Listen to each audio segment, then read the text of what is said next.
Okay, good evening. Yesterday we talked about food additives, what types of food additives are there, their technological use, um, some limits, and also we spoke on the regulations and about the committees which are involved in the assessment of food additives. Today we will go through the principles of safety assessment of food additives. It will cover actually how a government or a risk manager, that is the regulator, set the limits for food additives, and the same thing holds good for food contaminants such as the pesticide residues. So if we look at the history of this safety assessment, we will see that it was in 1953. Some of the delegates at the World Health Assembly expressed concern about the overuse or the misuse of chemical substances in the food industry.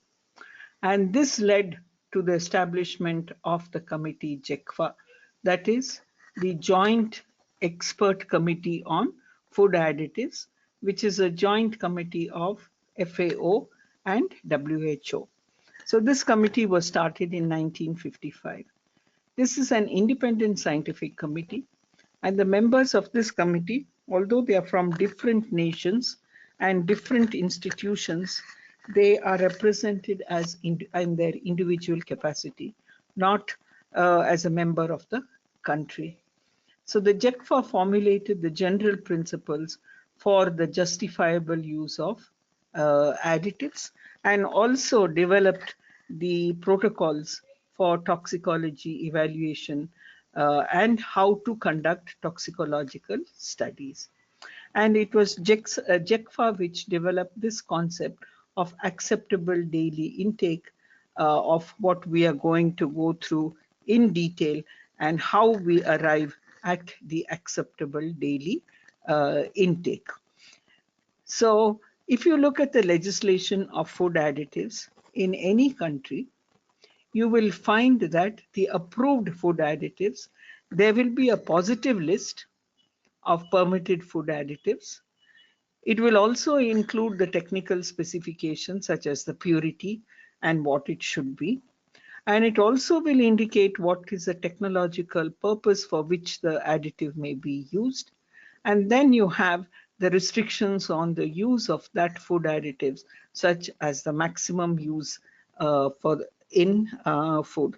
And in most countries, you will see for additives, contaminants, pesticide residues, or everything, the maximum limits will be should not exceed, or it will be maximum limit. So if you look at FSSAI regulations on the rules and regulations 2011, in chapter 3 of the regulations, you will find that we have substances added to food.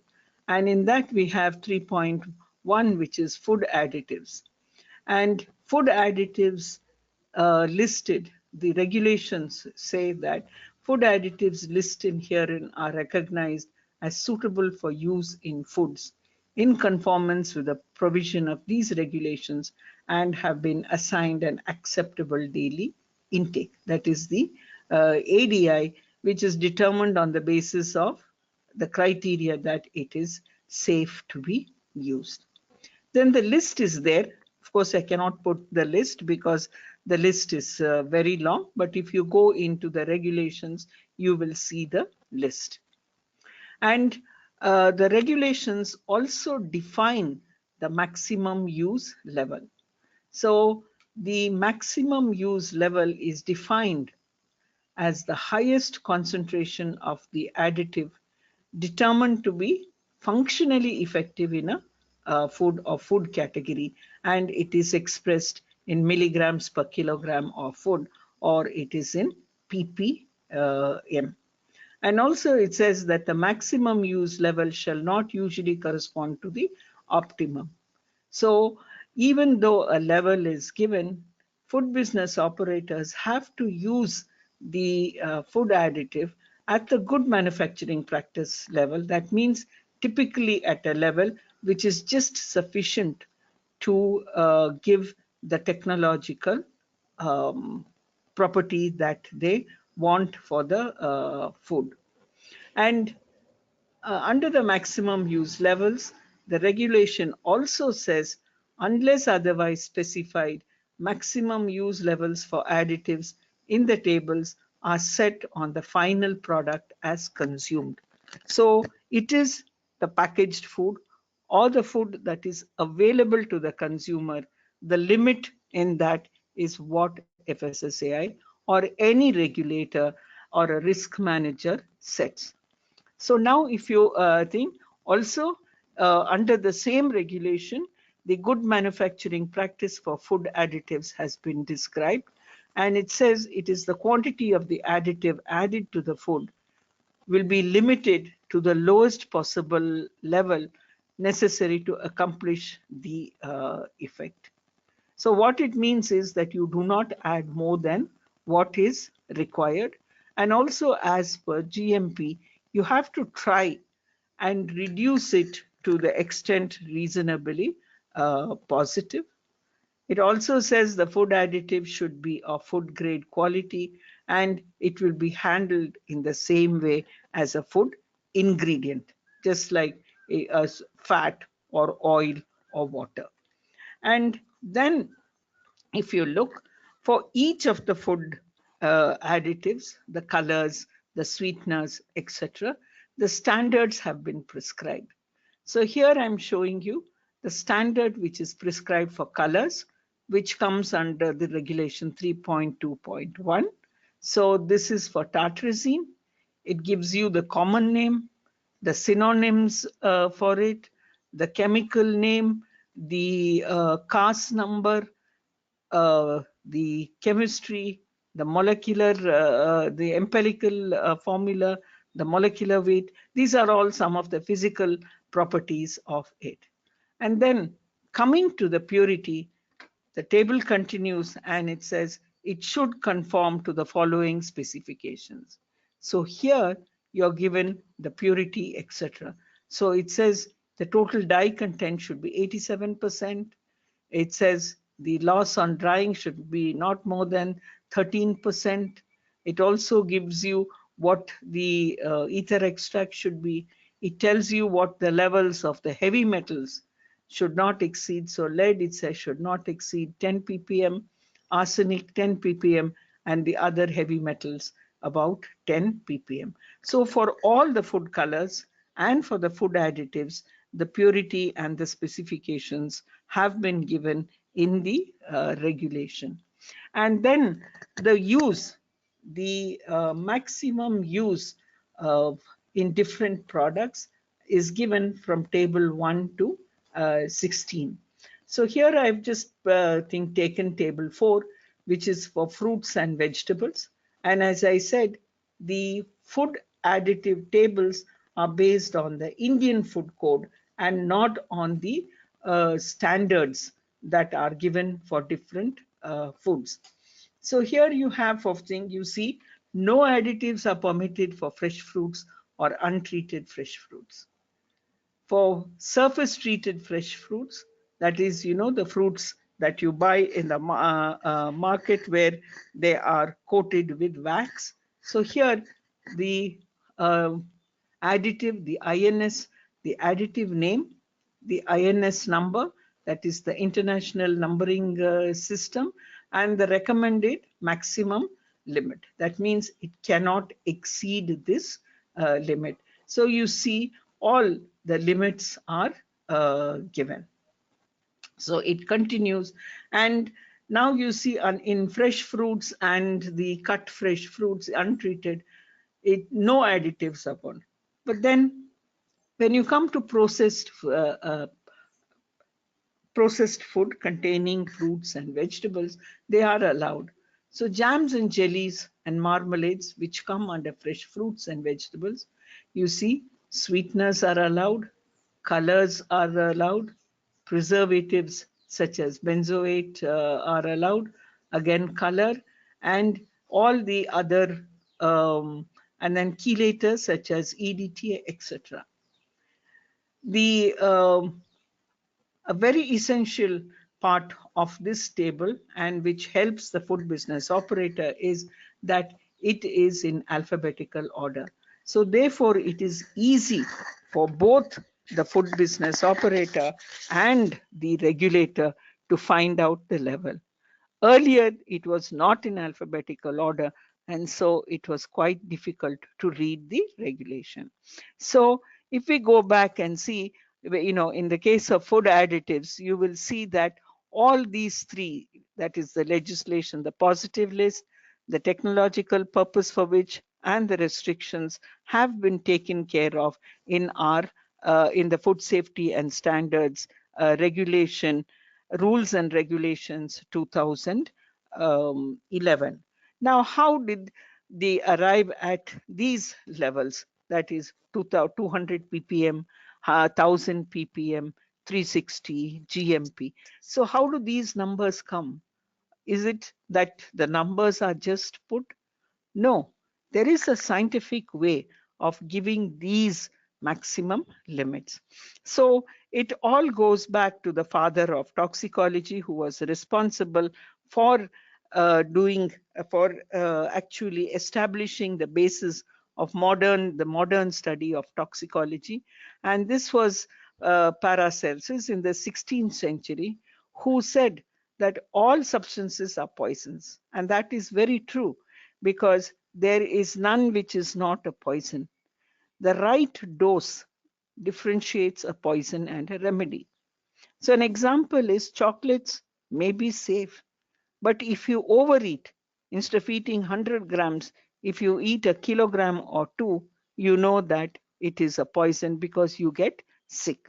So this is what this saying of Paracelsus is there, and almost everyone who talks on the safety assessment will have this observation of him in their presentations.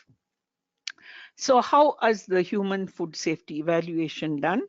Either for a food additive or even for fixing the pesticide residue limits, they are almost all the same. So the evaluation of safety, any safety, is based on risk assessment principle. So what it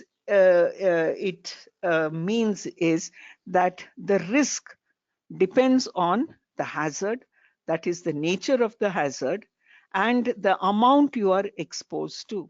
So in case of food, it comes to how much of that food you consume. So what is the hazard? The hazard is a toxicity level. So it could be any type of toxicity. It could be toxicity to the central nervous system, toxicity to the digestive system. It could be toxicity for the reproductive system, immunotoxicity, etc.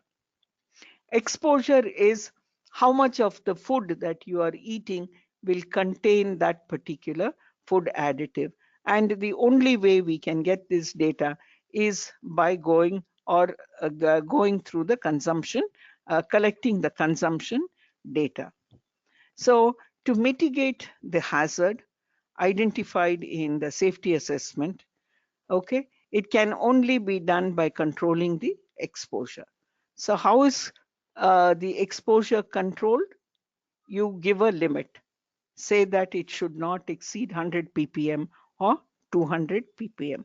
So this is the central principle of food safety evaluation, where you identify the hazard, whether it is toxic or not at levels, and then you look at the exposure, how much is being consumed, and from that you can deliberate on the risk and set the regulations or set the limits. So in food safety assessment, the definition that is very common, whether it is a pesticide residue or it is a food additive, is the acceptable daily intake, ADI, which is defined as an estimate of the amount of a food additive expressed on a body weight basis that can be ingested daily lifelong. That means over the life expectancy without any appreciable health risk. That means if you live for 100 years, that limit, if you eat per kilogram body weight, nothing should happen to you. And the ADI is expressed as milligrams per kilogram body weight. Almost all regulatory bodies, that is US FDA, EFSA, Japan, New Zealand, South Korea, everybody uses ADI and they use the same ADI. For pesticide residues and contaminants, instead of using the word accepted daily intake, they use the term tolerable daily intake or TDI, which you deduce exactly the same way as ADI.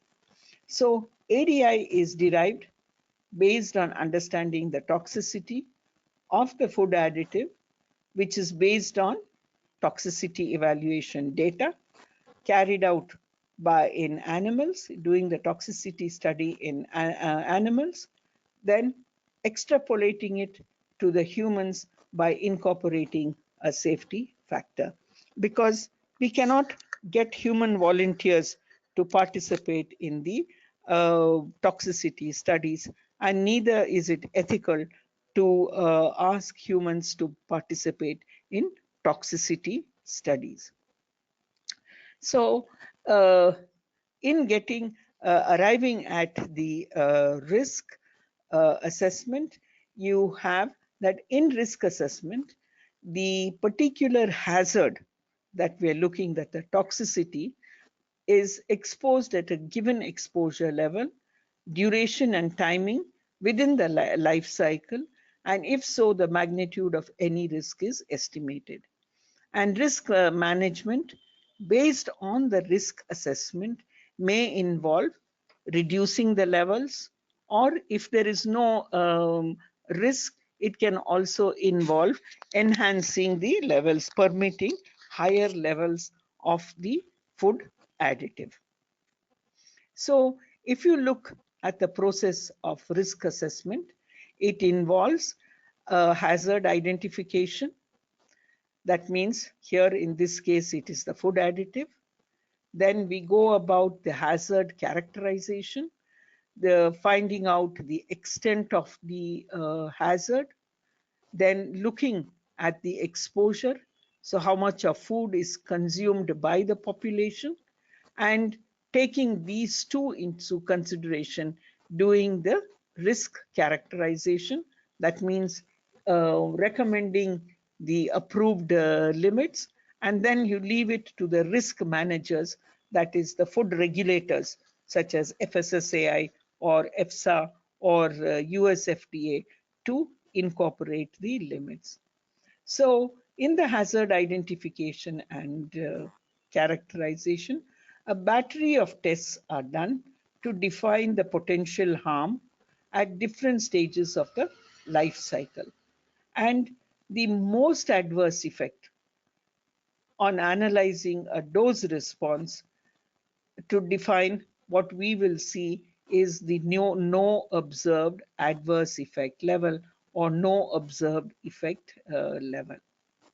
And then taking into consideration the interspecies difference, because you cannot expect that whatever takes place in the rat or the mouse is exactly duplicating or representing the human.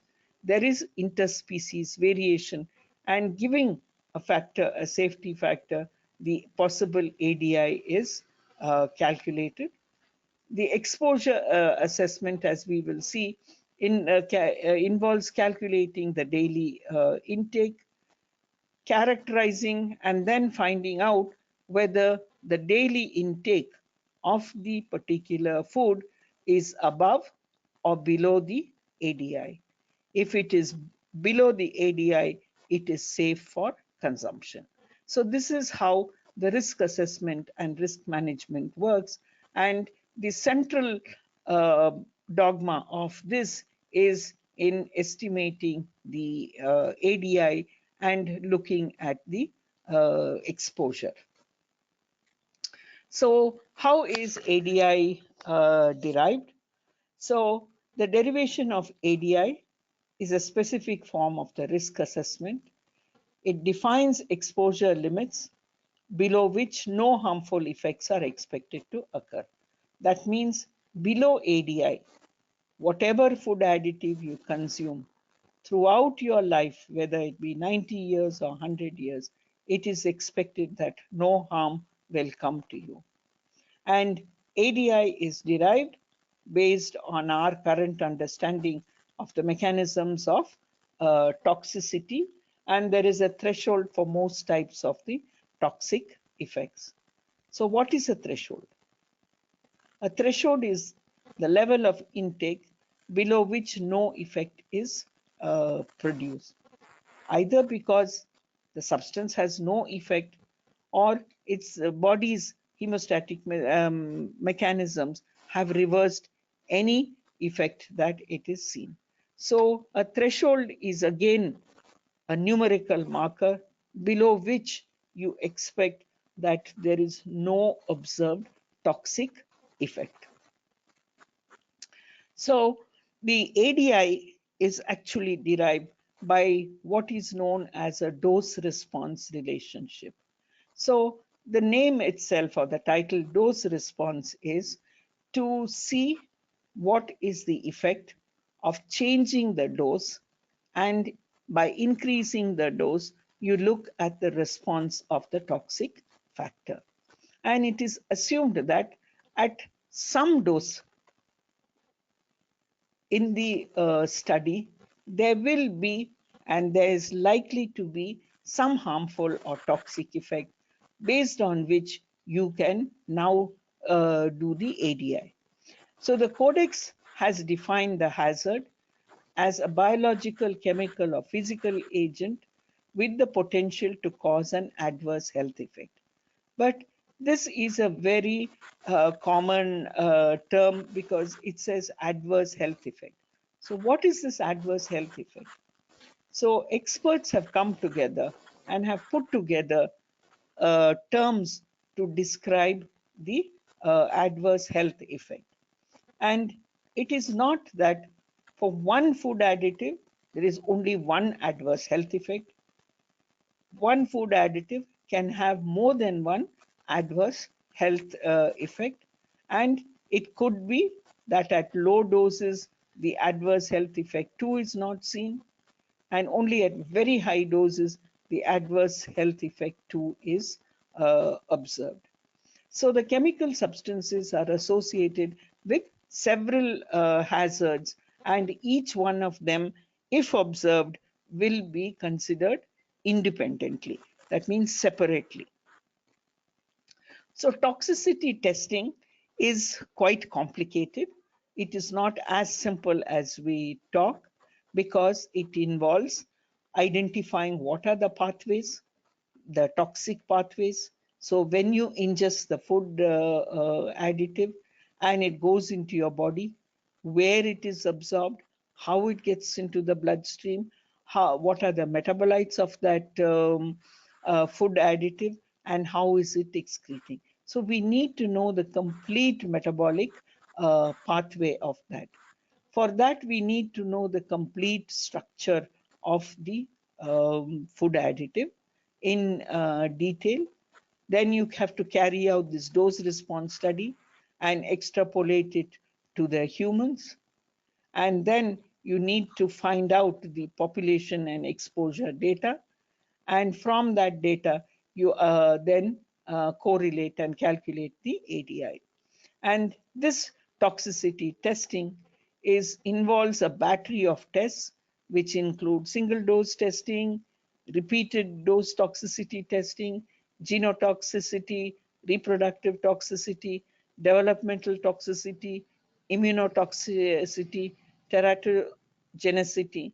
And all these experiments, all these studies that we do with animals have to follow the OECD test guidelines. You cannot develop a testing method by yourself. You need to follow the OECD guidelines. So the objective of toxicity testing is to try and identify the adverse health effect. So what are some types of toxicity testing which is done? One is or adverse effects which are identified. One is the functional changes, like is there a reduce in the weight gain? Is there an increase in the appetite or a decrease in the appetite? Or is the animal lethargic, etc.? Morphological changes are to see after you sacrifice the animal, the organ enlargement, weighing the different organs, seeing if there are any abnormalities, and doing a histopathology of the organs and comparing it with the control to see if there are any changes. Mutagenicity, to see if there is any change in the DNA which will affect the function. Carcinogenicity, to see if the food additive, the consumption of the food additive causes cancer. Immunotoxicity, to see if it affects your immune system. Neurotoxicity, to see whether it affects the central nervous system, which is related to the behavioral changes, deafness, tinnitus, etc. Reproductive toxicity, which includes impaired fertility, embryo toxicity, teratogenicity, and other developmental effects. So these are the adverse effects one will look for in the animal experiments that are done. So now this is a typical dose response relationship where you're looking at a response, and this response is any one of these, and how that response changes with the increase in the dose. And the dose is in terms of milligrams per kilogram body weight.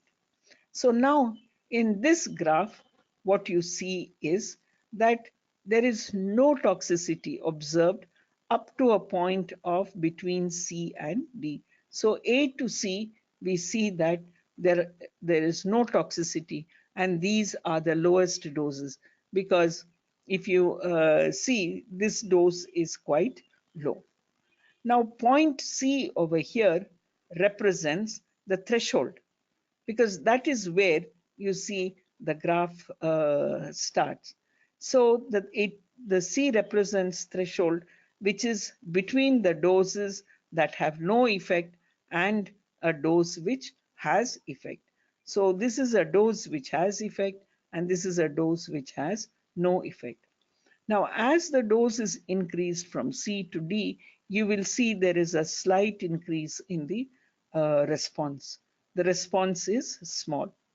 So the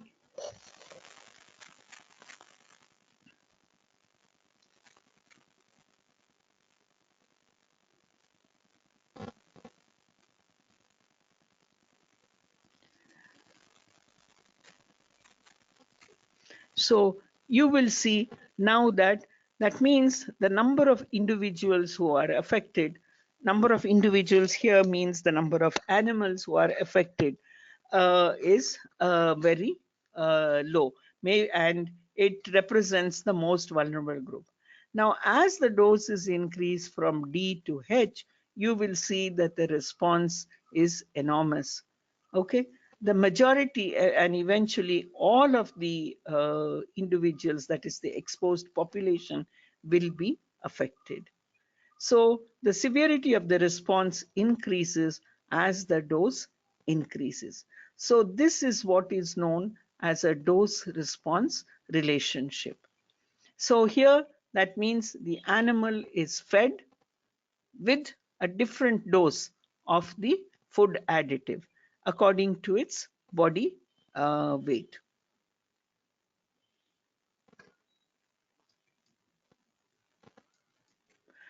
Now, from the dose response relationship, we get a value which is known as NOEL, that is no observed effect level. And the same thing, some regulators like to call this no observed adverse effect level. So the toxicity studies in animal aim to use small number of doses which is distributed over a range between the highest dose and intermediate. Now, the lowest dose should ideally result in no effect, and the dose point at C, where we are seeing no effect, is termed as the no observed effect level. Effects that are considered to result in harm to the animal are referred to as adverse. So therefore, as I said, many committees prefer to use the word no observed adverse effect level, but both these are the same, and the point C in this dose response relationship represents NOEL and NOAEL. Okay, so this NOEL or NOEL is not an inherent property, it is an experimental observation because it is a point and it will vary from food additive to food additive, and it might also statistically it might vary between the animals. That means, from one animal to other. And this does not necessarily, that is the no observed adverse effect level, does not coincide with the threshold level. So now you know how to get the no observed adverse effect level. So then to further move on, you will see that you need to know the fate of the ingested chemical. And in the fate of the ingested chemical, you need to know the whole biochemistry. And I'm sure now this seems very familiar to you. So you see how it is ingested, how it is absorbed, what happens in the liver, is it unchanged, what are the metabolites, how does it enter the circulatory system, and how does it leave. So all these, that is the fate of the food additive, right, starting from absorption to circulation and excretion, this part of the study is known as toxicokinetics because you're trying to see what happens to the food additive. On the other hand, the toxicodynamics is to look at what are the toxic effects that are occurring. And that is how it interacts with the cell, whether there is a carcinogen, whether it's a neurotoxin, or whether it is a reproductive toxin. And that study is known as toxicodynamics. So you have toxicokinetics and toxicodynamics. So, as I explained, toxicokinetics is the fate of the chemical in the body, starting from how it is absorbed to how it is eliminated. And toxicodynamics is the effects of the chemical on the body, that is giving the toxic response. So, how do you measure the toxicity? So the toxicity is determined and measured in the laboratory, and the normal procedure is to use test animals, and you either give it to them by ingestion, either by garbage feeding, force feeding, they may not eat it, or if it is like, a toxin just by inhalation, such as an organic solvent, by just allowing them to inhale. If you expect that it is topical, it enters through the skin by application on the skin. So these are the different methods by which you will expose the test animal. And then you have to look at the clinical endpoints. So the clinical endpoints could be death. So if you have 10 animals, you look for at the end of the study how many are alive and how many have died.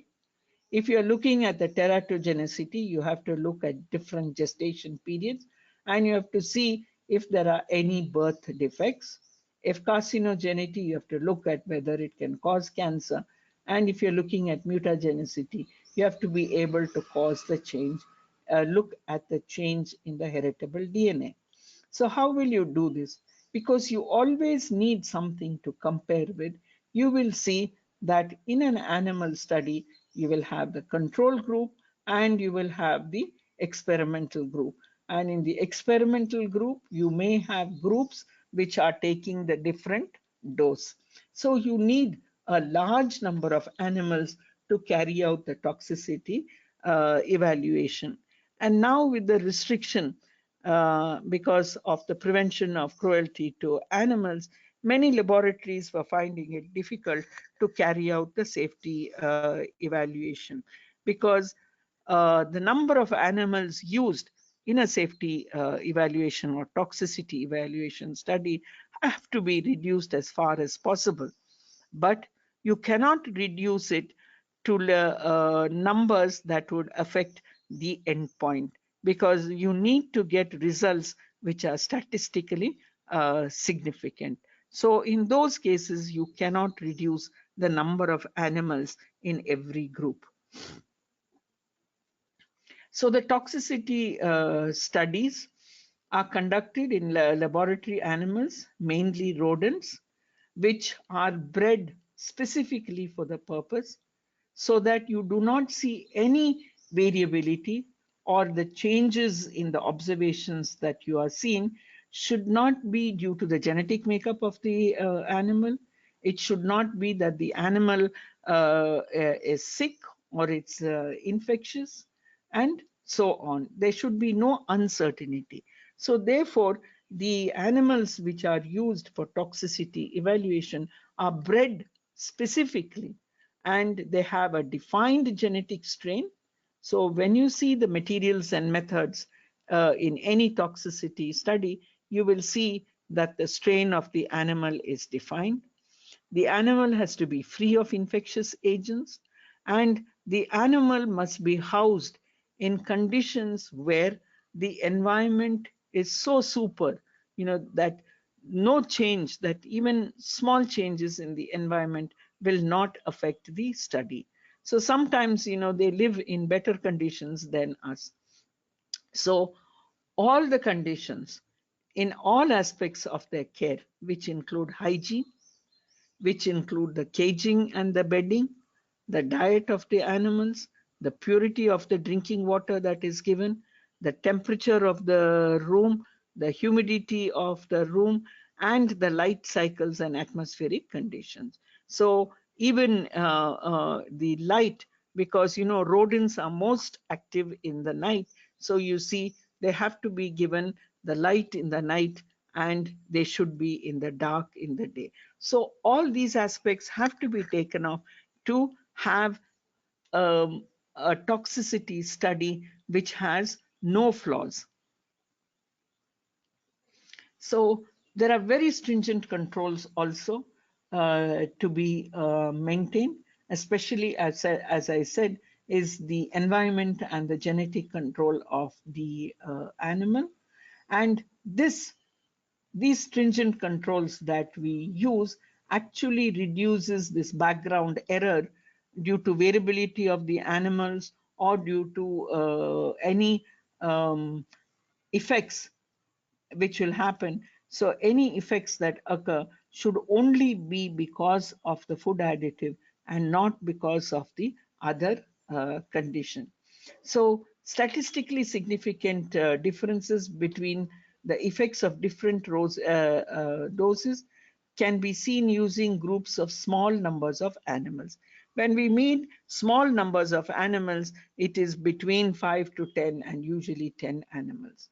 And also, there has to be detailed documentary evidence, so that the regulator who is going to give the limit for that knows that it is only the difference between groups of animals in the food additive, the levels of food additive given is whatever effect that you are seeing, and not otherwise.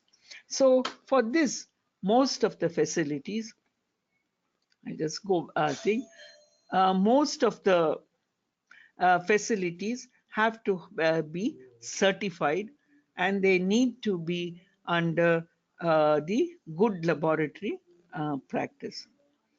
In the toxicity testing, there are some terms which you need to be familiar with, and that thing, one is acute, because we talk about acute toxicity testing.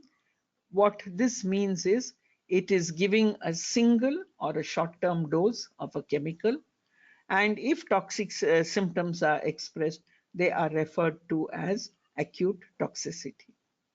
Then you have chronic toxicity tests, where expression of toxic symptoms are seen only after repeated doses or repeated exposure to the food additive, which is given regularly, and then looking at what the effect is.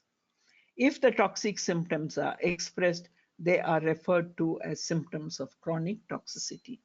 And then you have subchronic toxicity, where the toxicity symptoms are expressed after repeated applications for a time frame of less than the half of the life expectancy of the organism.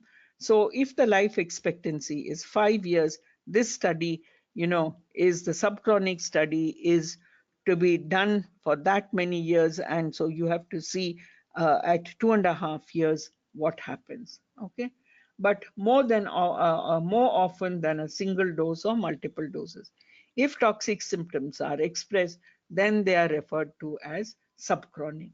So here you have short term, you have a little longer, and you have here which is less than half the life expectancy of the organism, and this is more than the life expectancy of the organism. So you have acute, chronic, and subchronic. So the toxicity tests which are recommended for broad use food additives are the short-term toxicity, that is repeated daily doses for 14 to 28 days, subchronic toxicity, repeated daily doses for 90 days, and then looking for toxic effects.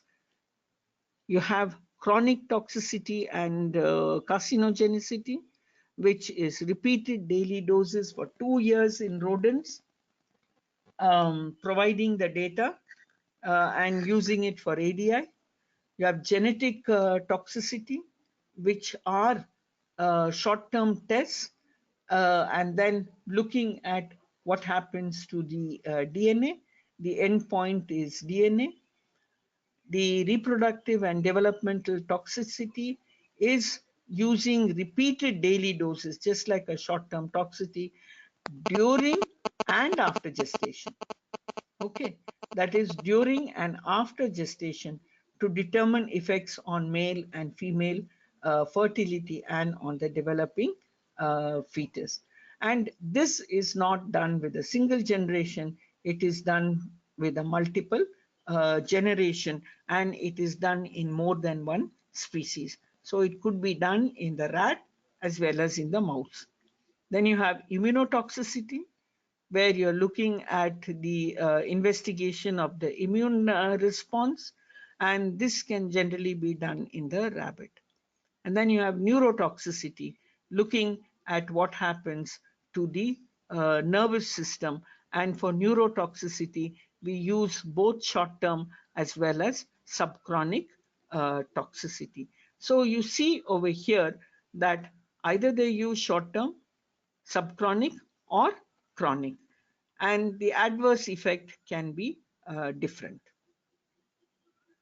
So in the toxicity test, choosing the species for the toxicity also is very important, and you have to choose an animal model which is relevant to humans, and you can extrapolate that data, what you get from the animals, to the humans. So The effects seen in the animal model should be the same as those which might occur in the people, although interspecies differences are very well recognized. So a species closely resembling humans from a kinetic and physiological point of view. And for this, the rodent model or the rat is one of the best animal models which is suitable. You do not have any animal model which is identical to the human. So you need to have extensive background information on the pathology and physiology of any experimental animal. So you need to understand the complete physiology of the rodent. So that means the digestion, the excretion, the circulatory system, etc. And for the toxicity, the most tests are conducted with the small rodents, especially the rat, which can be exposed to a reasonable lifespan of 2 years. And later, if some adverse health effects are seen, then the regulators may ask for a non-rodent species, and that is generally the rabbit. So the animal experiments are also conducted very stringently and very strict.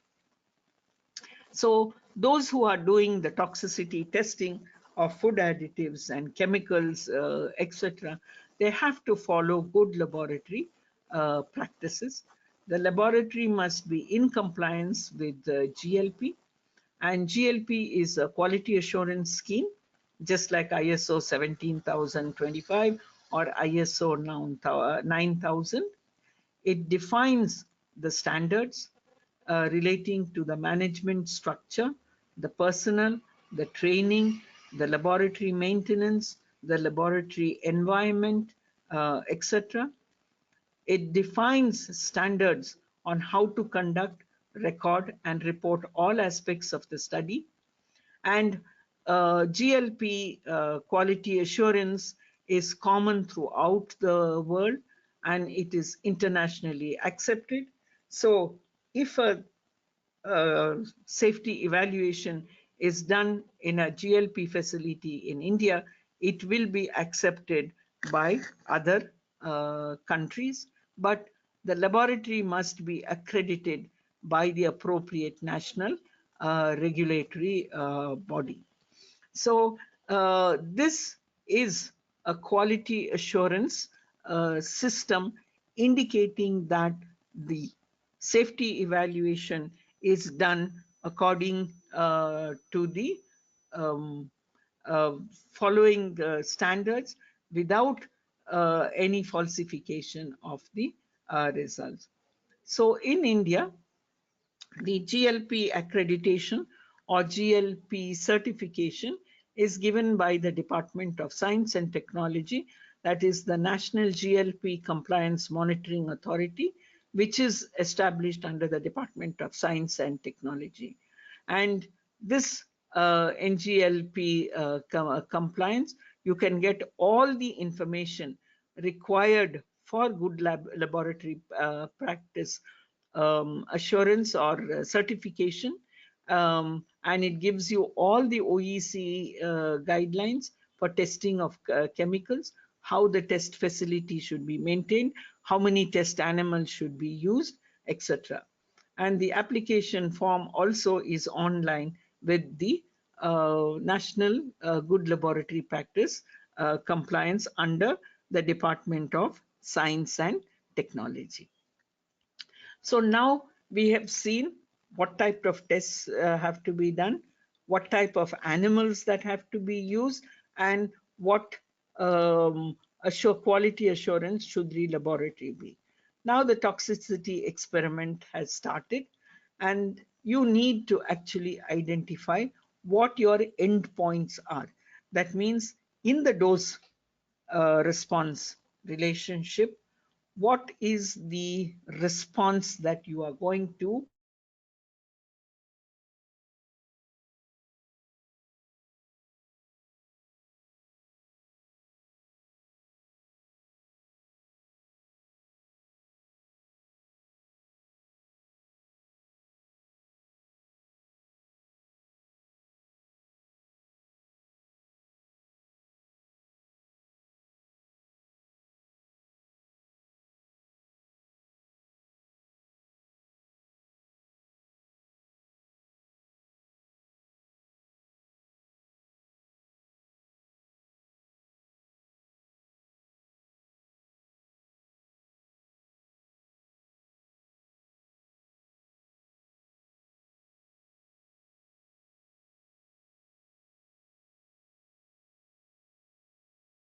Okay.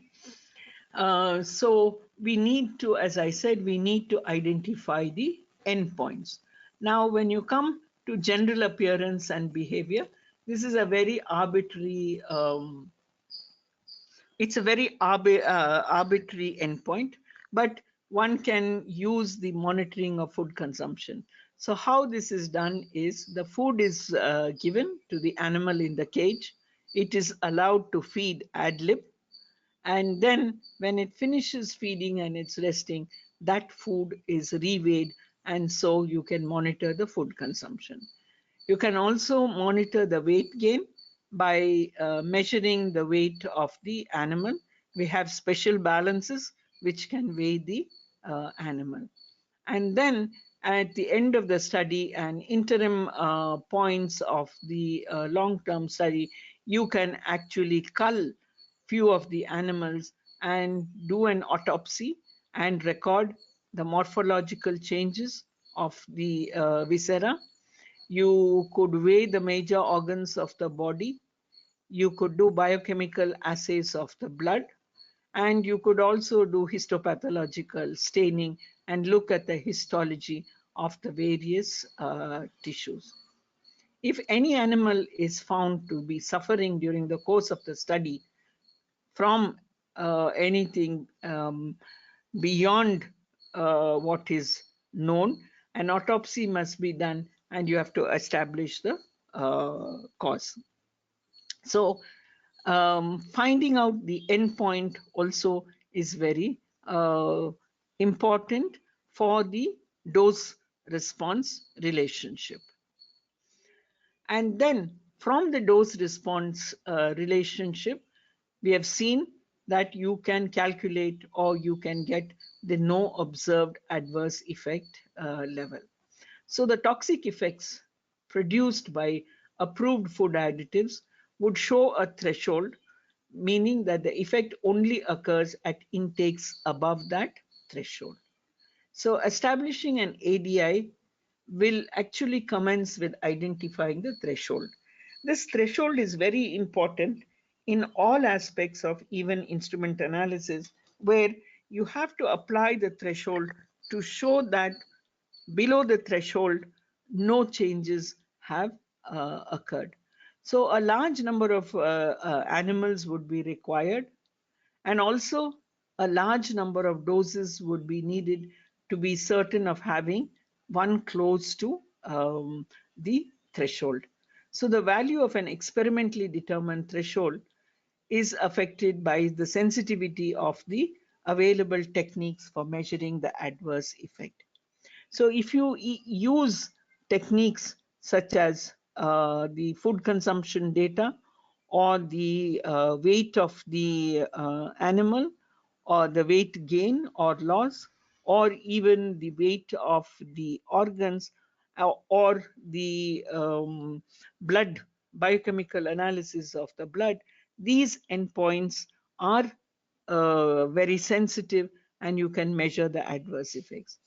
But then if you're looking at behavior, if you're looking at the histopathological state, the sensitivity of those techniques is not very high for getting the threshold dose. So in order to get the NOEL, the endpoint that you choose should be sensitive, and you should have a technique for measuring that endpoint.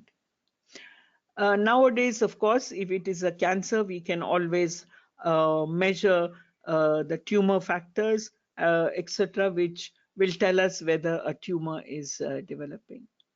So to get the no observed adverse effect level, the pivotal study, that means the central study among the endpoints, one of those endpoints that you're studying must be the center, or it should be the central study for determining the no observed adverse effect level. That means the toxicity study to identify this NOEL is referred as the pivotal study.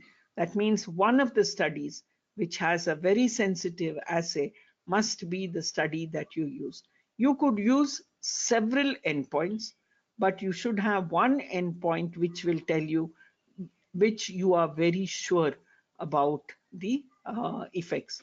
So if studies have been conducted in the rat and mouse and effects are seen at lower levels in the rat than in mice, then the study with the rat should be taken.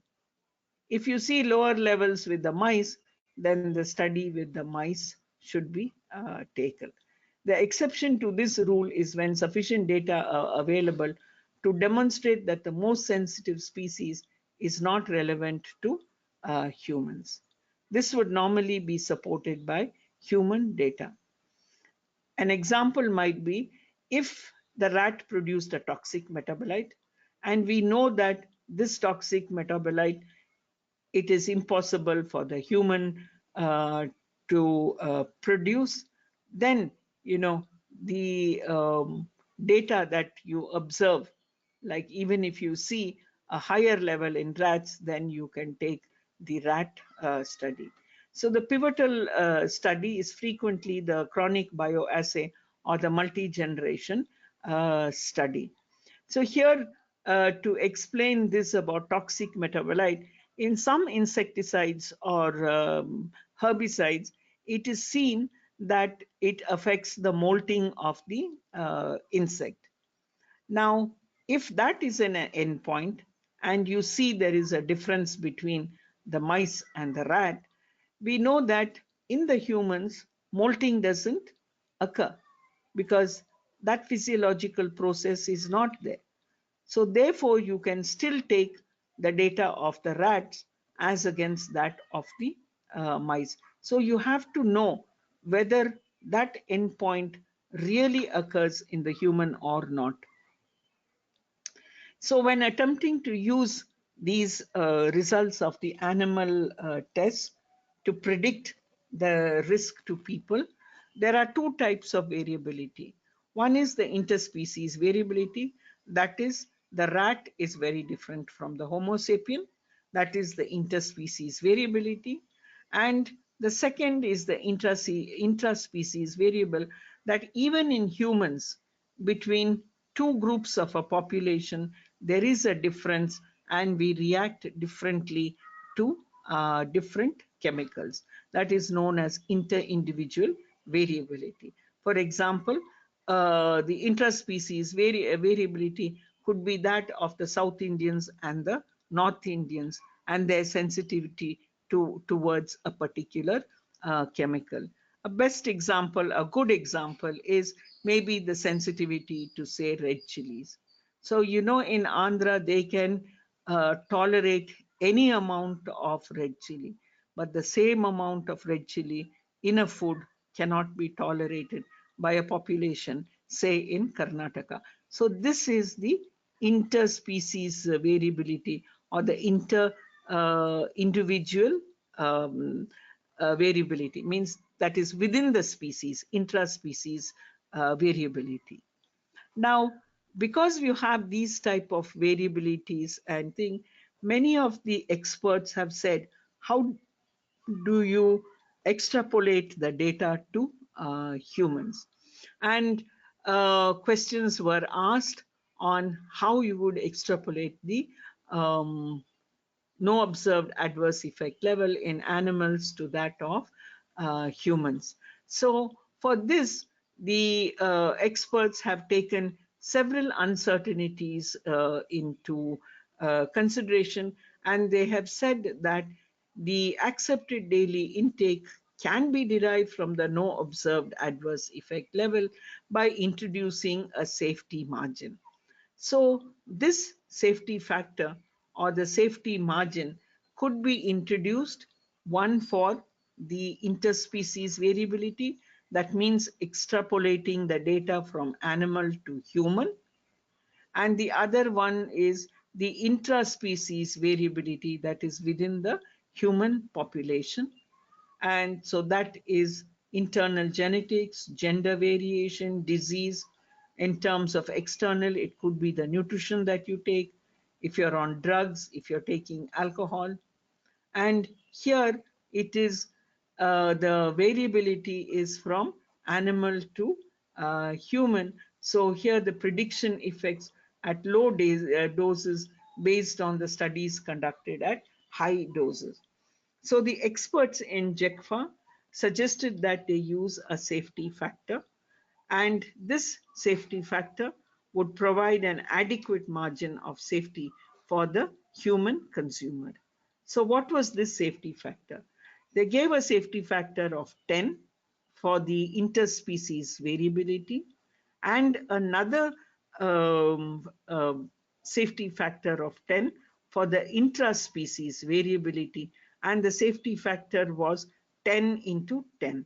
So the accepted daily intake was the no observed adverse effect level divided by 10 into 10, or 100. So the safety factor for establishing the acceptable daily intake is 100, and this was initially an arbitrary decision, but soon it scientifically was explained.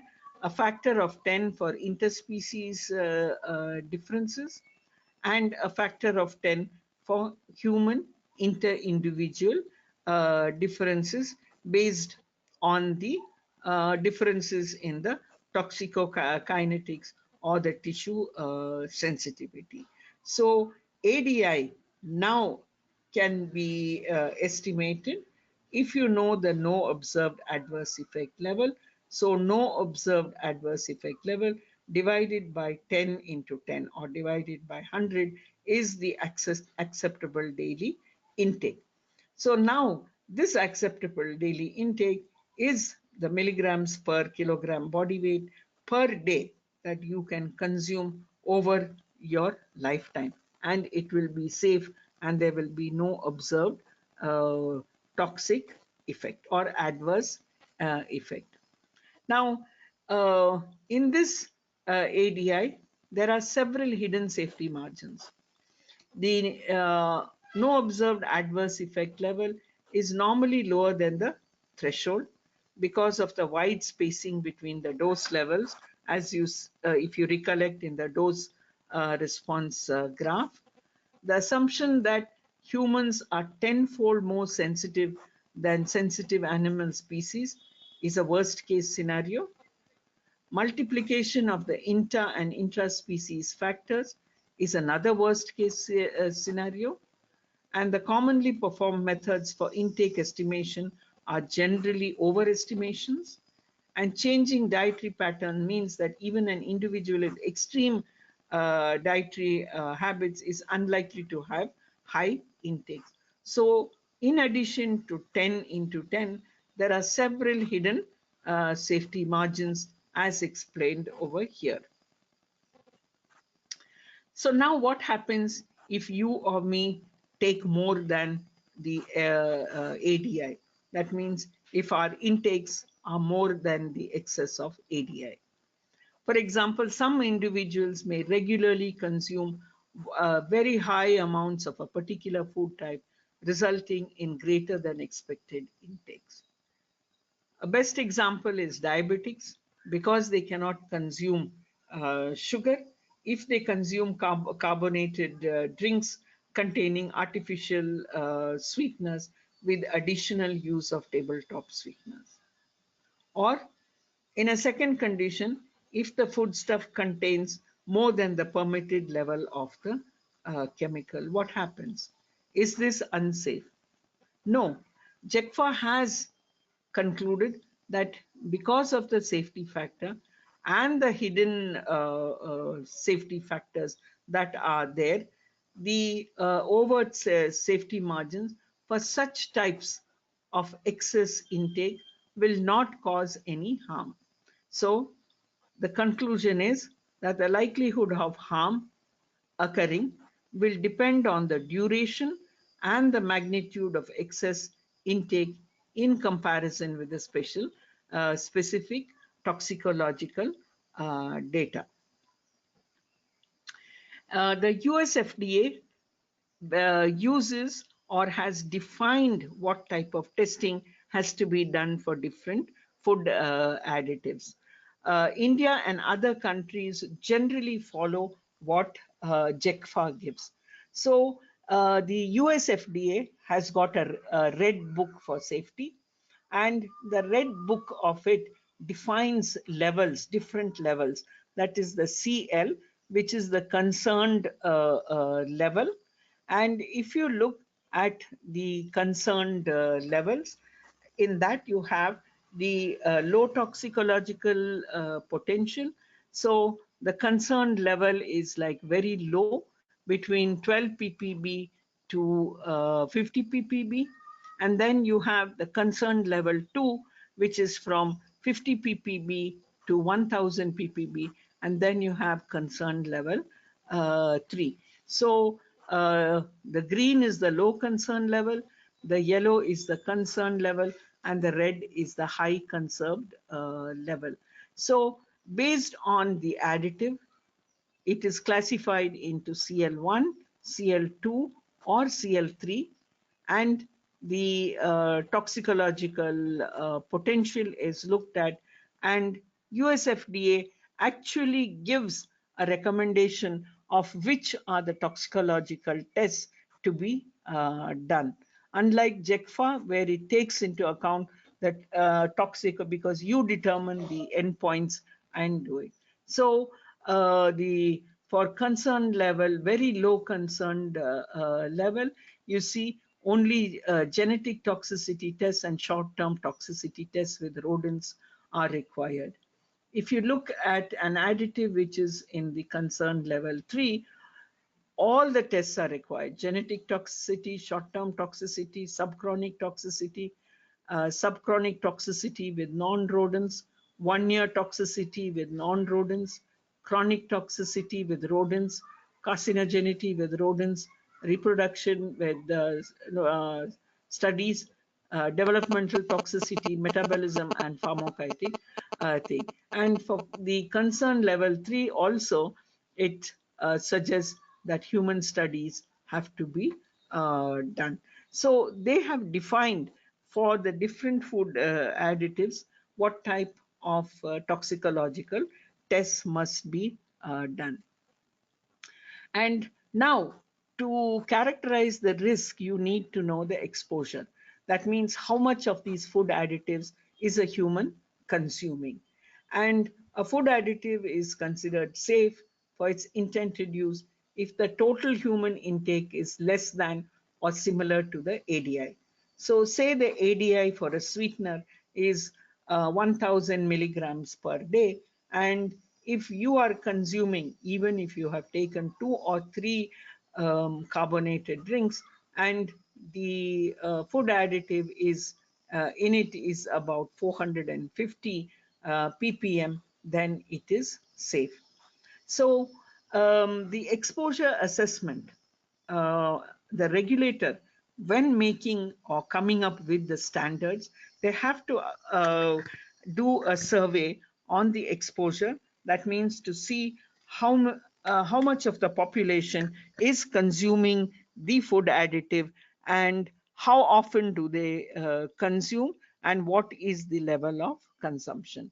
So the intake, any exposure assessment intake of a food will include the natural sources. That means if the food naturally contains the additive and the added additive.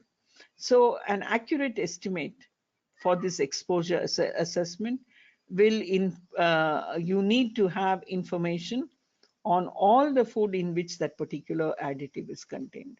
For example, if I'm doing a safety assessment on benzoate, I need to know in the country which are all the foods that contain benzoate. I also need to know the levels of the additive in all those foods. And then I need to find out the amount of the food that in different individuals in the population are consuming. This is a Herculean task. Point number 1 and 2 would be quite easy because you can do a survey. But however, trying to collate and put together the amount of foods consumed by the population is quite difficult. Although there are several ways in which this data can be obtained, and these are not very accurate, but still we can get the food consumption data by using recall methods. That means you give a form and ask the person to recall what food and whether that food contained the additive. So it is a 24-hour recall. You could also get this by food frequency questionnaires, asking how often do they consume, like noodles. If we are looking at MSG, so if it is a child, how often is the noodle being consumed and how much of the noodle is being consumed. Or one could ask the individuals to keep a diet diary on how much of food is being consumed and what is being consumed, and then get the exposure assessment. But the exposure assessment or the food consumption data is one of the most difficult tasks for the risk assessor to carry out.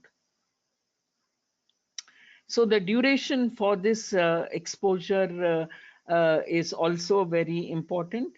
How long you're going to, for how long this data is going to be collected. And the data depends on the duration of the study, because your ADI is lifelong. So how long have they consumed the food? Are they going to consume the food in future? See, for staple foods such as rice, roti, milk, coffee, tea, that has a relative constant pattern of consumption. But packaged foods and other foods containing food additives, they may not be consumed so frequently as the staples. And so, therefore, getting the exposure assessment data is quite difficult. So, if the study is for a longer time, the higher proportion of participants will be defined as consumers.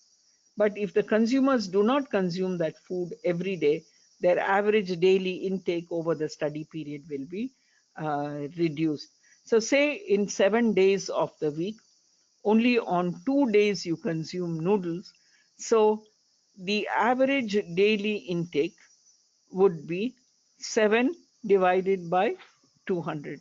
So your average daily intake will decrease, whereas actually you consume 100 milligrams per day. So these are quite difficult. These exposure assessment studies are quite difficult to carry out and to get the data.